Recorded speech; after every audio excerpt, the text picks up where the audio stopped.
ज्ञानतिमिरान्धस्य ज्ञानाञ्जनशलाकाय चक्षुरुन्मिलितकमेन तस्मै श्रीगुरवे नमः। वाञ्छाकल्पतरुभ्यश्च कृपासिन्धुभ्येव च पतितानां पावनेभ्यो वैष्णवेभ्यो नमो नमः। जय श्री कृष्ण चैतन्य प्रभु नित्यानंद श्री अद्वैत गदाधर शिवासादि गौर भक्तवृंद। हरे कृष्णा कृष्णा कृष्णा हरे हरे, हरे राम राम राम हरे हरे। तो आगे बढ़ेंगे हम लोग। लास्ट क्लास हमने देखा था कि दिग्विजय को भगवान की बहुत कृपा प्राप्त होती है। उसके बाद सभी नवद्वीपवासी निमाई को वादी सिंह का टाइटल देते हैं। और इतना सब कुछ होने के बाद भी भगवान की माया इतनी बड़ी है कि कोई भी उनके माया के प्रभाव के कारण भगवान की शक्ति को नहीं समझ पाता है। तो ये हमने श्लोक का नंबर 177 से लेकर 204 तक कंप्लीट किया था और इसके साथ ही ये चैप्टर अभी फिनिश होने वाला है। आगे बढ़ते हैं श्लोक का नंबर 205 चैप्टर 13 आदि खंड।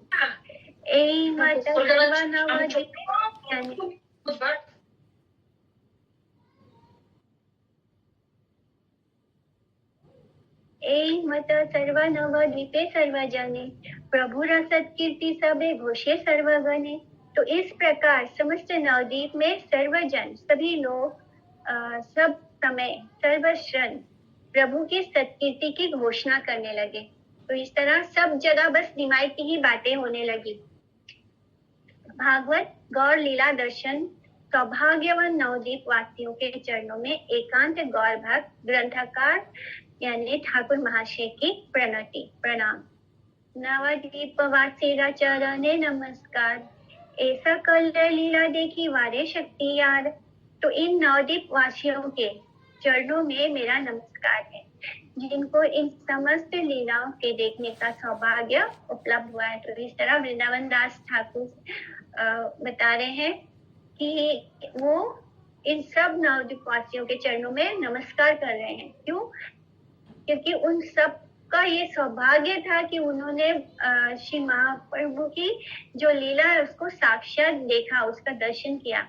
श्री गौर सुंदर ने श्री नवद्वीप मायापुर में विहार किया था। प्रकट काल में जिन सब सौभाग्यशालियों ने उन लीलाओं का संदर्शन करने का सुयोग पाया था एवं भविष्य काल में जिनके हृदय में वही लीलाएं प्रकटित हुई थी, उन सब के ही निकट प्रणत होकर ग्रंथकार ने आदर्श वैष्णव अनुगत्य रूप दैन्य और निरअभिमानिता का शिक्षा का प्रदर्शन किया है। श्री नवद्वीप में वास करके भी जो विषय रस में यानी मटेरियल चीजों में मग्न रहकर श्री गौर लीला का संधान नहीं पाते हैं, यानी ऐसे लोग जो नवद्वीप में वास कर रहे हैं लेकिन फिर भी उनके हृदय में श्री गौर लीला नहीं प्रकट होती क्योंकि वो संसार के विषय में मगन होते हैं। ऐसे लोगों को क्या कहा गया है कि केवल निज इंद्रियों तर्पण में ही व्यस्त रहते हैं। उनका दूर से परित्याग करके सेवोन्मुख जनों के चरणों में नमस्कार विहित हुए हैं। यानी ये नमस्कार नवद्वीप वासियों बोलने का मतलब ये नहीं कि जो लोग भक्त नहीं है उनके चरणों में नमस्कार नहीं है। ये नमस्कार सिर्फ शुद्ध भक्तों के चरणों में जिनके हृदय में श्री गौर लीला प्रकट हुई है, जिन्होंने उस समय भगवान के साक्षात दर्शन किए हैं। वो लोग जो भगवान के होने पर भी उनके हृदय में भगवान की लीला नहीं प्रकट होती, जो भगवान को छोड़कर अपनी निज इंद्रियों के तर्पण में व्यस्त हैं, ऐसे लोगों का हमें दूर से ही परित्याग करना चाहिए। ये सुनाए गौरंगेरा दिग्विजयी जया, कोठाओ तहां पराभव नहीं आया। तो श्री गौरांग देव की इस दिग्विजयी जय लीला को जो सुनेंगे उनकी कहीं भी पराजय नहीं होगी। तो इस चैप्टर को पढ़ने का क्या फल है कि जो भी इस लीला को सुनेगा वो कभी भी पराजित नहीं होगा। अप्राकृत स्वरूप यानी ट्रांसेंडेंटल स्वरूप विचार निपुण भागवत भक्त अनंत शक्ति संपन्न श्री गौर सुंदर की दिग्विजय पराजय लीला की चर्चा करके गौर भजन में नियुक्त रहते हैं। इसलिए उनको इतर तार्किक संप्रदाय किसी प्रकार से भी पराजित करने में समर्थ नहीं होते।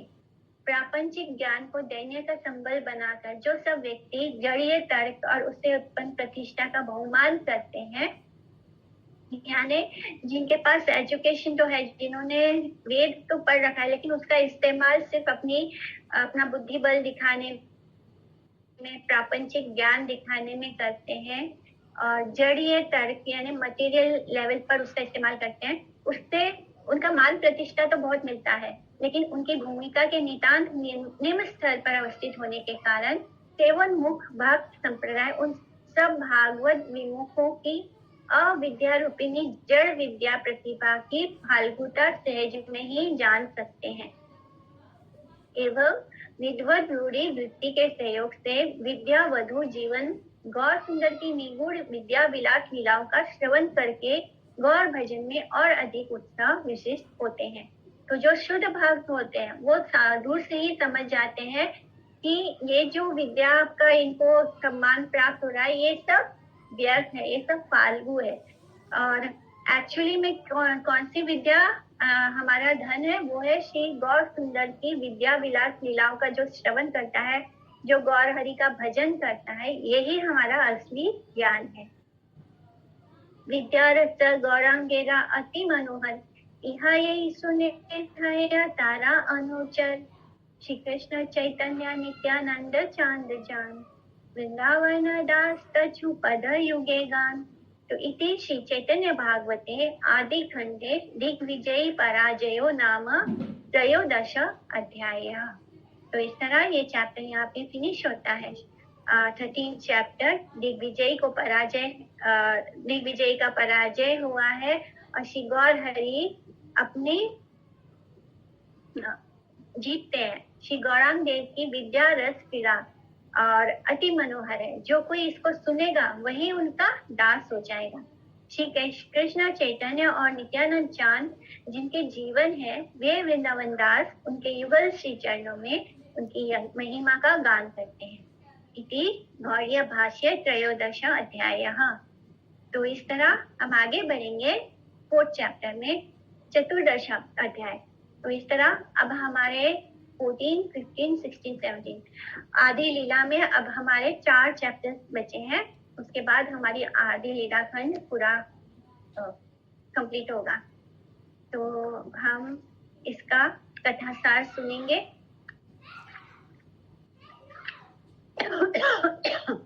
चतुर्दश अध्याय का कथासार।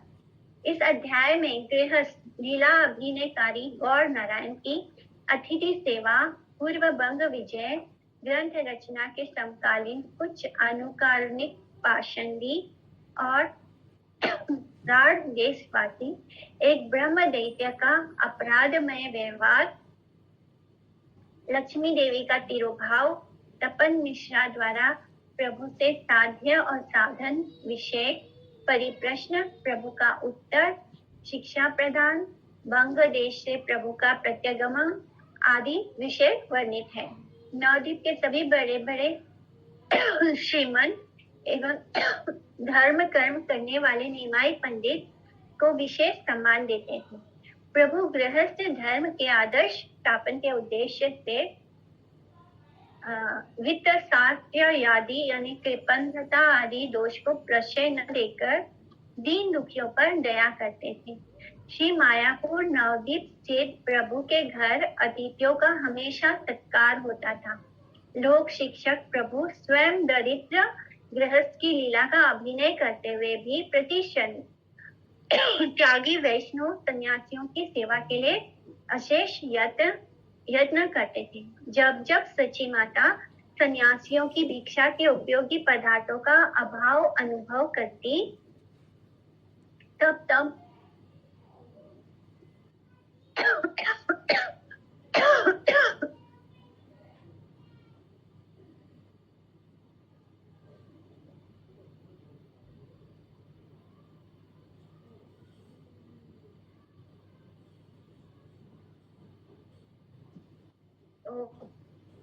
जब माता अतिथियों का सत्कार होता तो लोग शिक्षक एवं प्रभु स्वयं दरिद्र गृहस्थ की लीला अभिनय करते थे। जब जब सची माता सन्यासियों की भिक्षा के उपयोगी पदार्थों का अभाव अनुभव करती, तब तब गौर सुंदर ना जाने कहां से वैष्णव सेवा के समस्त सामग्री ला देते थे। लक्ष्मी देवी वैष्णव सेवा रसोई बनाने में नियुक्त होती तथा प्रभु स्वयं वैष्णव सन्यासियों के निकट बैठकर उनको परितुष्ट करके उत्तम रूप से भिक्षा भोजन कराते थे। अतिथि सेवा ही गृहस्थ का मुख्य धर्म है। गृहस्थ होकर जो अतिथि सेवा नहीं करते वे पशु पक्षी से भी अधम है। यानी वो लोग जो गृहस्थ में है, गृहस्थी में होकर भी अगर कोई अतिथि सेवा नहीं करता, यानी वैष्णव जनों की सेवा नहीं करता, तो उसको पशु और पक्षी से भी नीचा माना गया है, यानी उससे भी अधम है।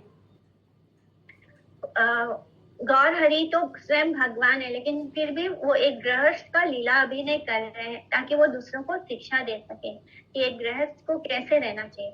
भले ही उनके घर में बहुत ज्यादा धन संपदा नहीं है, तब भी वो बहुत अच्छे से वैष्णव सेवा किया करते थे। अर्थ आदि संपादहीन होने पर भी गृहस्थ कम से कम, यानी अगर उसके पास ज्यादा धन संपदा नहीं है तब भी गृहस्थ को कम से कम तृण, जल, भूमि और मधुर वाक्यों द्वारा निष्कपट चित्त से अतिथि की सेवा करेंगे। स्वयं श्री लक्ष्मी नारायण नवदीप में अवतीर्ण हुए हैं, यह जानकर ब्रह्मा, शिव, शुक, व्यास, नारद आदि भिक्षु का वेश धारण श्री मायापुर में प्रभु के घर आया करते थे। लक्ष्मी देवी उषा काल में से ही निरंतर विष्णु ग्रह के समस्त कार्य, ईश्वर पूजा की सामग्री प्रस्तुत तथा तुलसी की सेवा करती थी। तुलसी सेवा की अपेक्षा अपने प्रभु की जननी सास माता सची देवी की सेवा में श्री लक्ष्मी देवी का अधिक मनोयोग था। सची देवी पुत्र के चरणों के नीचे किसी दिन प्रज्वलित अग्निशिखा देखती तो किसी दिन घर में सर्वत्र पद्म का सुगंध पाती। तो कभी उन्हें अपने पुत्र के चरणों में ऐसा लगता है जैसे अग्निशिखा जल रही है, और कभी उनको लगता है कि सारे घर में लोटस फ्लावर की खुशबू फैली हुई है। कुछ समय पश्चात निमाई पंडित ने अर्थ आदि संग्रह के बहाने छात्रों को साथ लेकर पूर्व बंग, यानी ईस्ट बंगाल, पूर्व बंग में पद्मावती नदी के किनारे अवस्थान किया। तो वो निकल जाते हैं ईस्ट बंगाल की तरफ, पद्मावती नदी के किनारे से, और प्रभु की पांडित्य प्रतिभा से मुक्त होकर वहीं असंख्य, तो वो कुछ धन इकट्ठा करने के लिए, अर्थ आदि संग्रह बनाने के लिए अपने कुछ छात्रों को लेकर ईस्ट बंगाल की तरफ निकल जाते हैं। वहां पहुंचकर उनका जो पांडित्य प्रतिभा है उससे मुग्ध होकर वहां पर भी वो असंख्य छात्र उनके पास आते हैं अध्ययन करने के लिए, तथा अल्पकाल में, बहुत थोड़े ही समय में सभी निमाई पंडित से अत्यधिक विद्या अर्जन करने लग गए। यानी उनकी शिक्षा प्रणाली इतनी अच्छी थी कि बहुत जल्दी ही लोग, जितने शिष्य थे, वो बहुत ज्यादा विद्या अर्जित करने लगे बहुत ही कम समय में। इस स्थान पर ग्रंथकार ने कहा है कि पूर्व बंग में, ईस्ट बंगाल में प्रभु की यह शुभ यात्रा होने के कारण आज भी वहां आबाल, वृद्ध, वनिता आदि को श्री चैतन्य संकीर्तन में मठ देखा जाता है। परंतु बीच बीच में वहां पर कुछ पाषंडी स्वभाव के लोग उदर पोषण, यानी अपने पेट के पोषण के लिए, उदर पोषण की सुविधा के लिए अपने को नारायण या भगवान रूप में प्रचारित करके देशवासियों का सर्वनाश करने लगे थे। राढ़ देश में भी एक महाब्रह्म दैत्य ने बाहर के वेश से ब्राह्मण, यानी वो बाहर से ऐसे लग रहा है जैसे ब्राह्मण हो, किंतु अंतर में राक्षस का स्वभाव लेकर अपने को गोपाल रूप से घोषित किया था, यानी खुद को ही भगवान बना लिया था। और किंतु समाज में उसकी कायरता के लिए उसे घृण्य श्रीगाल कहा जाता था। अनंत ब्रह्मांडनाथ श्री चैतन्य के अतिरिक्त जो पापिष्ट जीव अपने को या दूसरे जीव को भगवान कहना चाहते हैं, उसके समान महा अपराधी और कोई नहीं है। अधिक क्या, आज भी देखा जाता है कि चैतन्य चंद्र के दासों के स्मरण से ही जीव का सर्वत्र शुभ उदय हो जाता है। इधर प्रभु के पूर्व बंग में ईस्ट बंगाल में अवस्थान काल में प्रभु का विरह सहन करने में असमर्थ होकर श्री लक्ष्मी देवी उनके पाद पद्मों का ध्यान करते करते गंगा के किनारे गंगा तीर पर अंतर्धान हो गई थी और प्रभु बंग देश से नवद्वीप लौट रहे हैं। ये सुनकर बंग देश के बहुत से लोग विभिन्न प्रकार के उपहार लेकर प्रभु के निकट उपस्थित हुए। उसी समय पूर्व बंग में साध्य साधन तत्व निरूपण करने में असमर्थ तपन मिश्रा नामक एक सुकृतिशाली ब्राह्मण को एक दिन रात्रि के अंतिम प्रहर में कलयुग में जीवों के उद्धार के निमित्त अवतीर्ण निमाई पंडित रूपी नर नारायण के निकट अभिगमन करने का स्वप्न आदेश प्राप्त हुआ। तब तपन मिश्रा प्रभु के निकट उपस्थित हुए। श्री गौर सुंदर ने तपन मिश्रा को श्री कृष्ण नाम संकीर्तन का ही जो सर्वदेश सर्वकाल और सर्व पात्र का पालनीय सर्व सिद्धि प्रद एकमात्र युग धर्म है यह उपदेश और कुबुद्धि का परित्याग कर एकांत में अनुश्रन 16 नाम 32 अक्षर वाले महामंत्र यानी हरे कृष्ण महामंत्र का कीर्तन करने का आदेश दिया। तपन मिश्रा द्वारा प्रभु का अनुगमन करने की अनुमति चाहने पर प्रभु ने तपन मिश्रा को शीघ्र वाराणसी जाने का आदेश दिया तथा कहा कि काशी में उनके साथ मिलन होगा और उनको साध्य साधन तत्व के विषय में विशेष रूप से श्रवण करने का अवसर प्राप्त होगा।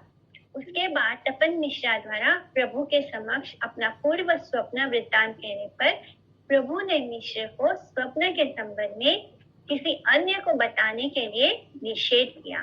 तत्पश्चात पूर्व बंग से अर्थ आदि यानी धन वगैरह सहित अपने घर आकर प्रभु ने समस्त उपहार जितने भी उनके शिष्य ने जो उपहार दिया था वो सब लेकर वो जननी यानी सच्ची माता को दे दिए। पढ़ने के उद्देश्य से बहुत से विद्यार्थी भी प्रभु के साथ पूर्व बंग से नवद्वीप आ गए थे। तो और भी जो विद्यार्थी थे वो प्रभु के साथ ही आ गए नवद्वीप धाम में। प्रभु ने लक्ष्मी देवी के अंतर्धान की वार्ता सुनकर लोकानुकरण से किंचित काल दुख प्रकाश करते हुए माता को संसार की अनित्यता के विषय में उपदेश प्रदान किया। तो इस चैप्टर में हम जानेंगे कि कैसे प्रभु जो है वो कुछ अर्थ वगैरह इकट्ठा करने के लिए अपने शिष्यों के साथ जाते हैं ईस्ट बंगाल। फिर वहां पर भी वो उनके बहुत सारे शिष्य हो जाते हैं। उनकी पढ़ाने की क्षमता इतनी अच्छी है कि बहुत कम समय में ही शिष्यों ने बहुत ज्यादा ज्ञान अर्जित कर लिया। फिर जब वो वहां से निकलते हैं तो उनको बहुत सारे शिष्यों ने बहुत सारा गिफ्ट भी दिया होता है, कुछ धन इकट्ठा किया होता है उन्होंने, और बहुत सारे शिष्य उनको फॉलो करते हुए उनके साथ आते हैं। रास्ते में वो तपन मिश्रा से मिलते हैं, एक व्यक्ति जो शिष्य है उनसे मिलते हैं और फिर उसको उपदेश देते हैं कि वो हरि नाम संकीर्तन करे और हरे कृष्णा महामंत्र का जप करे। और वो कहता है कि मैं भी आपके साथ नवद्वीप चलना चाहता हूँ। तब वो उनको मना करते हैं, उसको वाराणसी भेज देते हैं और बोलते हैं कि आगे जाकर वो उनसे वहीं पर भेंट करेंगे। और यहाँ पर क्या हो जाता है, उनके घर में उनकी जो वाइफ है लक्ष्मी प्रिया, वो प्रभु का विरह नहीं सहन कर पाती है और फिर गंगा के किनारे पर वहीं पर वो उनके विरह को ना सहन कर पाने के कारण उनके पाद पद्मों का स्मरण करते हुए, उनके श्री चरणों का स्मरण करते हुए अपने प्राणों को त्याग देती है। घर पहुंचकर वो उन्होंने जो कुछ भी हासिल किया है, जो भी धन जो भी गिफ्ट वगैरह उपहार मिलता है, वो माता के सामने उनके चरणों में अर्पित कर देते हैं। और तब माता उनको बताती है कि कैसे क्या हो गया है, घर में लक्ष्मी देवी अंतर्धान हो चुकी है। और तब वो क्योंकि जैसे हम ये ऐसी खबर सुनते हैं तो दुखी होते हैं, तो प्रभु ऐसे लोग अनुकरण करने के कारण वो ऐसे दिखाते हैं, थोड़े समय के लिए अपना दुख प्रकाशित करते हैं और उसके बाद अपनी माता को बताते हैं कि ये जो संसार है ये क्या है, ये अनित्य है, यहाँ पे कुछ भी सर्टेन नहीं है। अगर कुछ सर्टेन है तो वो क्या है, मृत्यु। Only death is certain, otherwise इस दुनिया में कुछ भी सर्टेन नहीं। तो अब इसको हम विस्तार से पढ़ेंगे। जय जय महाप्रभु श्री गौर सुंदर, जया नित्यानंद प्रिय नित्य कलेवर, जय जय श्री प्रद्युम्न मिश्र जीवन, जय श्री परम आनंद पुरी प्राणधन। तो प्रद्युम्न मिश्रा, इनका जन्म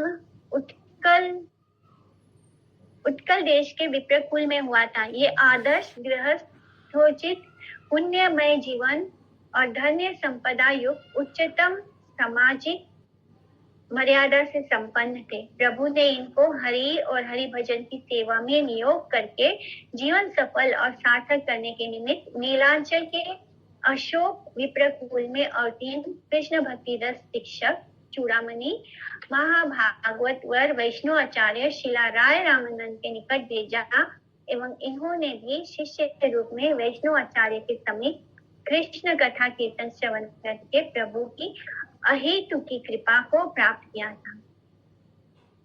तो ये है, इनके बारे में लिखा था प्रद्युम्न मिश्र के बारे में। जय जय श्री प्रद्युम्न मिश्र जीवन। तो ये जो महाप्रभु इनके जीवन है।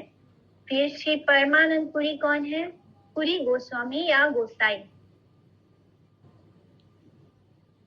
इस स्थान पर प्रभु को प्रद्युम्न मिश्र का जीवन कहने का तात्पर्य यह है कि आदर्श पुण्य आत्मा गृहस्थ प्रद्युम्न मिश्र के आराध्य विग्रह प्रभु की अतिथियों और अत्यक्त गृह चतुर्थ आश्रमियों के तत्कार आदि की आदर्श गृहस्थ लीला इस अध्याय में वर्णित हुई है। परमानंद पुरी श्री कृष्ण चैतन्य चरण रूप भक्ति कल्पा वृक्ष के मध्य मूल श्री माधवेंद्र पुरी पाठ के 9 शिष्यों में अन्यतम प्रिय शिष्य। तिरहुत में इनका आविर्भाव स्थान है। पुरी श्री परमानंदो या असिद्ध उद्धव पुरा, जिन परमानंद पुरी के प्राणधन प्रभु हैं, उन परमानंद पुरी को प्रणाम करते हैं। तो उनके बारे में श्री चैतन्य चरितामृत में बहुत जगह आता है श्लोक में। परमानंद पुरी कौन है? जय जय सर्व वैष्णवेरा धन प्राण, कृपा दृष्टि कर प्रभु सर्व जीवे त्राण। तो सर्व वैष्णवों के प्राण धन आपकी जय हो, जय हो। हे प्रभु, आप अपनी कृपा दृष्टि द्वारा सभी जीवों का उद्धार कीजिए। आदि खंड कथा भाई सुने कामने, विप्र रूपे कृष्ण विहरि लेना यमने। तो हे भाइयों, आदि खंडों की उस कथा को एकाग्रचित होकर, बहुत कंसंट्रेट होकर सुनिए, जिसमें श्री कृष्ण ने विप्र रूप से विहार किया है।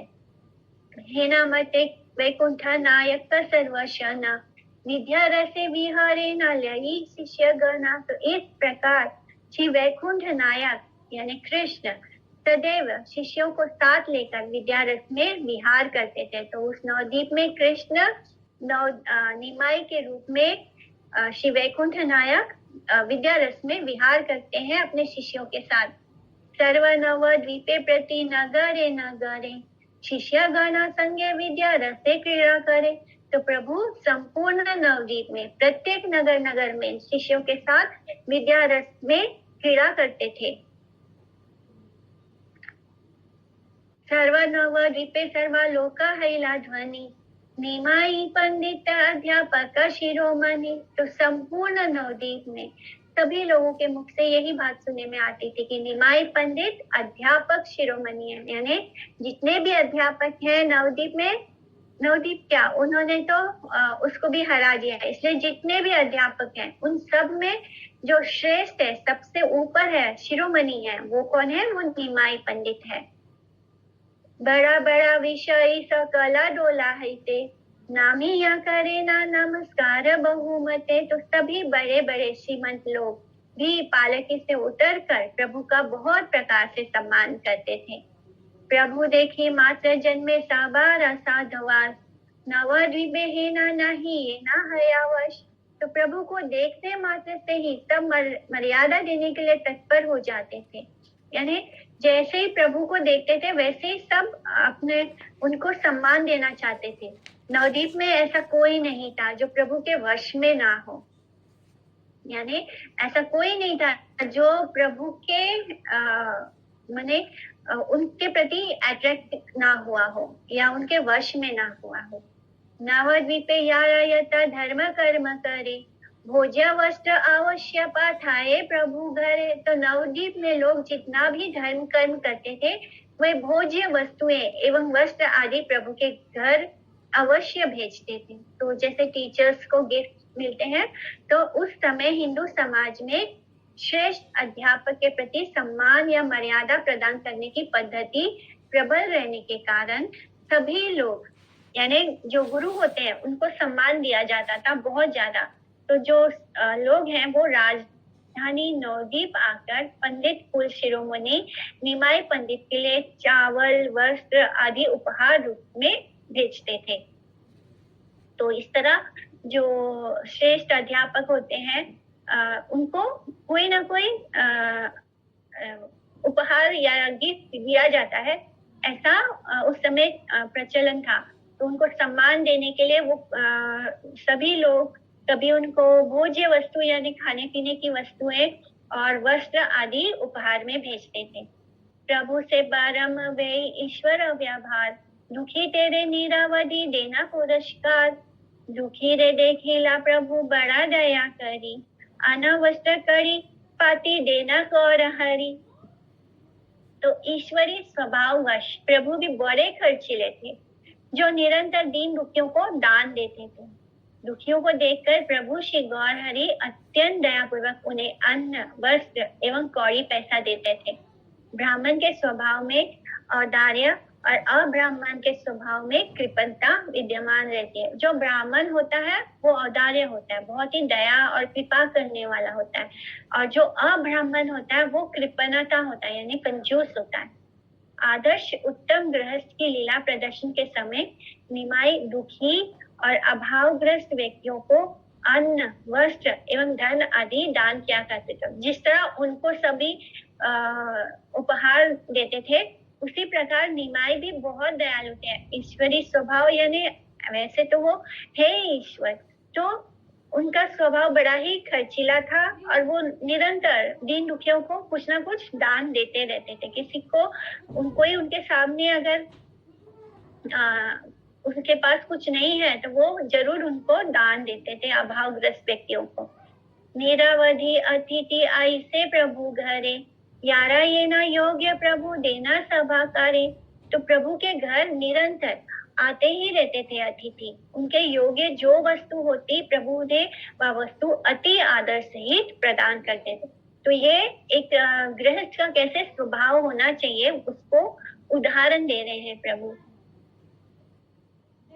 कोन सन्यासी आईशे दशा विश, सभा निमंत्रण प्रभु हैया हरीश। तो किसी दिन 10-20 जन सन्यासी उपस्थित होते तो प्रभु प्रसन्नता पूर्वक उन सबको निमंत्रित करते और घर बुलाकर सबको भोजन कराते, वस्त्र आदि होता तो वो भी उनको दान में देते।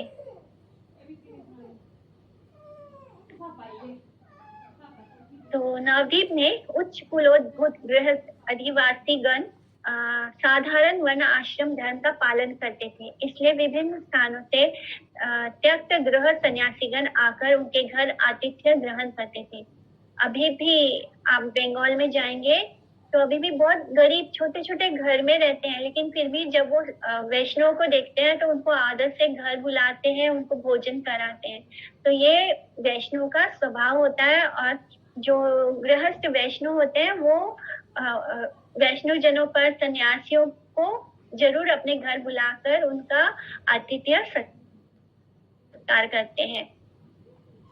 प्रभु ने जहाँ एक और दीन दुखियों और अतिथियों का अभाव मोचन किया, वहीं दूसरी ओर त्यक्त गृह चतुर्थ आश्रम सन्यासियों की परिचर्या का आदर्श और पुण्य आत्मा धार्मिक गृहस्थों के लिए पूर्ण दर्शन में अपने गृहस्थ लीला का प्रदर्शन किया है।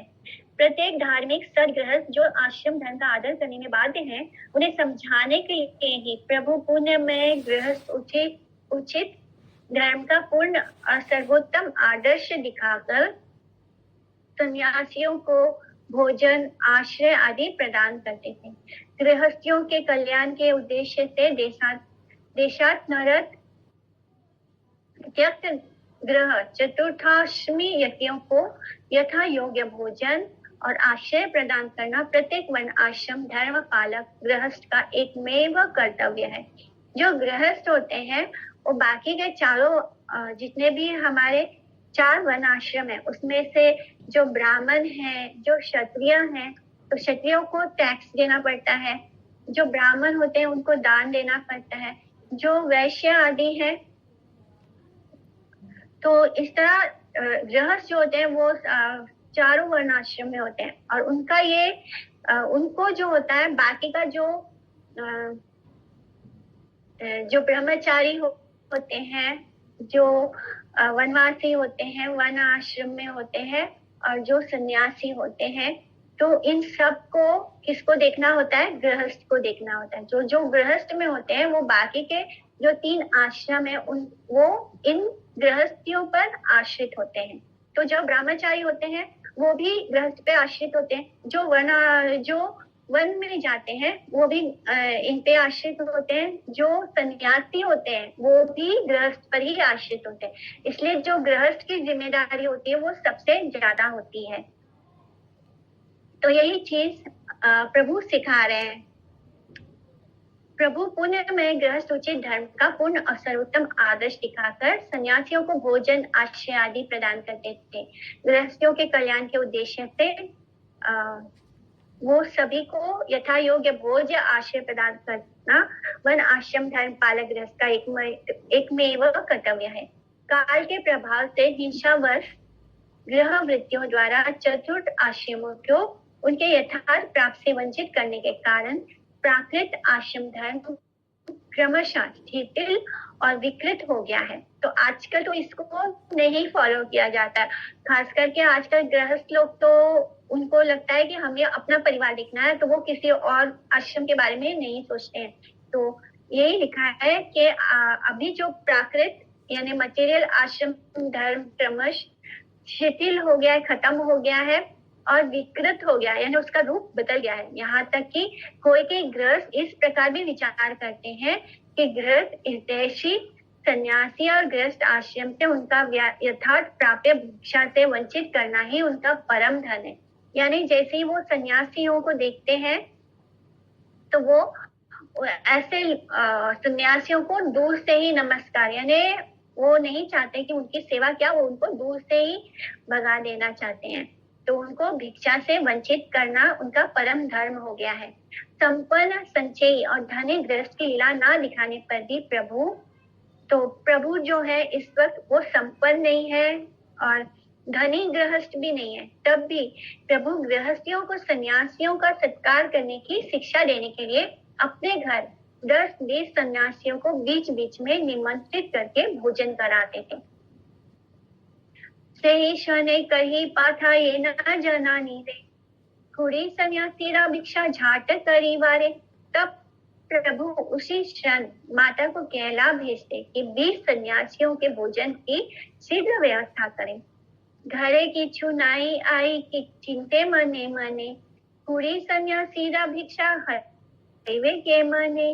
तो माता मन ही मन चिंता करती कि घर में तो कुछ है ही नहीं, 20 सन्यासियों के लिए रसोई किस प्रकार होगी। चिंतित हे नाना ही जानी को न जाने, सकल संभार अनि देश ने। तो इस प्रकार चिंता करते ही न जाने कौन व्यक्ति उसी समय सामग्री लाकर दे जाता। प्रभु तो माता को बोल देते कि 20 सन्यासियों का भोजन तैयार कर लेना, और घर में यहाँ माता चिंता में बैठ जाती कि घर में तो कुछ है ही नहीं, मैं 20 सन्यासियों का भोजन का इंतजाम कैसे करूंगी। और ऐसे ही चिंता में बैठे बैठे पता नहीं जब भी वो इसी तरह चिंता में होती, उसी वक्त कोई ना कोई व्यक्ति आ जाता भोजन सामग्री लेकर और उनको लाकर दे जाता। यानी उनके घर कोई ना कोई तो गिफ्ट देते थे, यानी उनके घर में क्योंकि वो अध्यापक हैं तो लोग आकर उनको उपहार स्वरूप कुछ ना कुछ देकर जाते थे। लेकिन ऐसा उस वक्त बहुत ज्यादा उनके साथ होता जब भी घर में कुछ नहीं होता और घर में कोई भोजन के लिए माने आने वाला होता, तब कोई कहीं ना कहीं से कोई ना कोई आकर भोजन सामग्री लाकर दे जाता। प्रभु के घर में अधिक संचित वित्त और प्रचुर भोज्य सामग्री आदि के अभाव में उस दिन सन्यासियों के भोज्य संग्रह में सची देवी के अभाव बोध करने मात्र से ही तत्क्षण भगवत इच्छा से समस्त प्रयोजनीय पदार्थ संग्रहित हो जाते। यानी जब भी माता को ऐसा लगता है अब तो घर में कुछ है नहीं, उनके घर में कोई भी चीज पहले से इकट्ठा नहीं होता था, जो भी आता था वो सब चला जाता था, क्योंकि गौरहरी सबको जो देखते, किसी को अभावग्रस्त देखते तो उनको भी दान कर देते थे। तो घर में हमेशा सब कुछ नहीं होता था, राशन वगैरह। तब कोई ना कोई मन में वो जब भी चिंता करती तो भगवान की इच्छा से कोई ना कोई आता और वो सब कुछ लाकर दे जाता जो उनको उस वक्त जरूरत होती। तबे लक्ष्मी देवी गिया परम संतोषे रांधे न विशेषा तबे प्रभु श्री बेसे। तब श्री लक्ष्मी देवी जो उनकी वाइफ है जाकर परम संतोष के साथ अच्छी अच्छी रसोई बनाती, फिर प्रभु आकर बैठ जाते। सन्यासी गनेरा प्रभु आपने बासिया तुष्ट करी पाठाई न भिक्षा कराइया। तो सन्यासियों को प्रभु स्वयं बैठकर भिक्षा कराते, यानी वो अपने हाथों से सबको भोजन परोसते और जो भी भिक्षा में देना होता वो देते तथा संतुष्ट करके भेजते। तो जो सन्यासी होते हैं उनको भोजन कराना होता है, अगर वस्त्र आदि देना चाहते हैं तो वस्त्र दे सकते हैं और कुछ लक्ष्मी भी उनके हाथों में देनी चाहिए। यतियों द्वारा साधारणतः अग्नि व्यवहार न करने पर उनका पाक आदि कार्य सांकनी ब्राह्मणों के द्वारा ही निर्वाहित या संपादित होता था।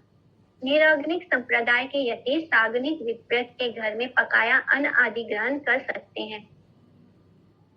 निराग्निक संप्रदाय यानी जो लोग खुद भोजन वगैरह नहीं बनाते हैं, जो अग्नि नहीं प्रज्वलित करते हैं, वो लोग साग्निक विप्र यानी जो विप्र ब्राह्मण है जो भोजन बनाते हैं उनके घर में पकाया हुआ अन्न आदि ग्रहण कर सकते हैं।